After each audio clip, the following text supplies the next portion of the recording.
Hello guys, welcome back. আমি আছি আপনাদের সাথে হৃদয় হাসান। আপনারা দেখছেন হৃদয়াস রিয়াকশন। তো এই ভিডিওতে কথা হবে এবার ঈদে কয়টি সিনেমা রিলিজ করা হচ্ছে এবং কেন শাবনূরের সিনেমাটা রঙ্গনা ঈদে রিলিজ করা হচ্ছে না। তো দেখুন, শুরুর দিকে ঈদে রিলিজ হওয়ার ক্ষেত্রে কিন্তু বেশ কয়েকটা সিনেমা এই লিস্টে ছিল। তার মধ্যে জঙ্গলি বা আরিফিন শুভর নীলচক্র সিনেমাটাও কিন্তু ধরা হচ্ছিল ঈদে রিলিজ করা হবে। তো ফাইনালি ঈদে রিলিজ করা হচ্ছে মাত্র 3টি সিনেমা। তার মধ্যে প্রথম অবস্থানে রয়েছে তুফান, অফকোর্স, যে সিনেমাটার জন্য মূলত আর বাকি সিনেমাগুলো জঙ্গলি বলুন বা নীলচক্র বলুন এগুলো পিছিয়ে গেছে, এটা কিন্তু ফ্যাক্ট। দ্বিতীয় নম্বর অবস্থানে রয়েছে ময়ূরাক্ষী, যে সিনেমাটা অনেক আগেই তারা অ্যানাউন্স করেছে তারা ঈদে আসবে। কারণ দেখুন, ময়ূরাক্ষী সিনেমার মধ্যে কিন্তু এরকম কেউ নেই যে সিনেমাটার জন্য মানে ঈদের পরে খুব বেশি হাইপ হবে। তো তাদের জন্য ঈদেই রিলিজ করা একটা পারফেক্ট টাইম। কারণ বড় একটা সিনেমার সাথে যদি একটা ছোট সিনেমা রিলিজ করা হয় তাহলে কিন্তু সেই ছোট সিনেমা যদি ভালো হয় তাহলে সেটার কিন্তু একটা মানে প্রমোশন কিন্তু হয়ে যায় এবং সিনেমাটা খুব ভালো বিজনেস করে।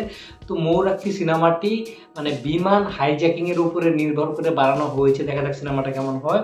সিনেমাতে অভিনয় করেছেন ববি। এবারে তৃতীয় নাম্বারে যে সিনেমাটি রয়েছে সেটা মানে খুবই অনাকাঙ্ক্ষিত একটা বিষয়, সেটা হচ্ছে এমডি ইকবালের রিভেঞ্জ। যেই সিনেমাটি ঈদে রিলিজ হওয়ার কথা ছিল না। সিনেমাটি আরও প্রায় 2 বছর আগেই মানে শুটিং থেকে শুরু করে সিনেমার কাজ পুরোপুরি কমপ্লিট হয়ে গিয়েছিল, বাট এমডি ইকবাল এই সিনেমাটার জন্য একটা পারফেক্ট রিলিজ ডেট 2 বছরেও কিন্তু খুঁজে পাইনি এবং এই সিনেমাটা কিন্তু এবার ঈদেও রিলিজ হওয়ার কথা ছিল না। বাট যখন সে দেখতে পেল তুফানের সাথে আর কোনো হেভি ওয়েট সিনেমা নেই, তখন এমডি ইকবাল সুযোগ বুঝে রিভেঞ্জ সিনেমাটা রিলিজ করছে।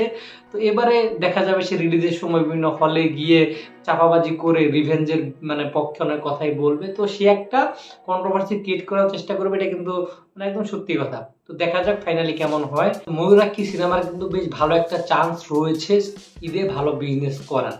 এবারে এদের পাশাপাশি আরো দুই একটা হয়তো বা ছোট সিনেমা রিলিজ হতে পারে, এটা আসলে মানে হয়েই থাকে।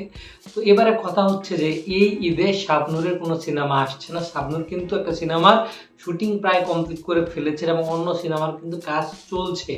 তো শাবনূরের আমি ভেবেছিলাম যে ঈদে হয়তো রঙ্গনা সিনেমার কোনো আপডেটস বা কোনো একটা কিছু আসবে বা সিনেমাটা রিলিজ হলেও হতে পারে, বাট তাদের পক্ষ থেকে অফিসিয়ালি এখন পর্যন্ত কোনো কিছুই জানানো হয়নি। সিনেমাটা শুটিং কিন্তু তুফান বলুন, জঙ্গলি বলুন, আদার্স যে সিনেমাগুলো রয়েছে অনেক আগে কিন্তু শুটিং হয়ে শুরু হয়ে গিয়েছে রঙ্গনা সিনেমার, বাট স্টিল তারা ঈদে আসছে না, এটা তাদের পক্ষ থেকে জানানো হয়েছে। এবং এই সিনেমার পক্ষ থেকে কবে তারা রিলিজ করবে কোনো আপডেট, কোনো রিলিজ আপডেট বা মানে কোনো কিছুই কিন্তু আপডেট দেওয়া হয়নি। দেখা যাক সিনেমাটা কবে আসে।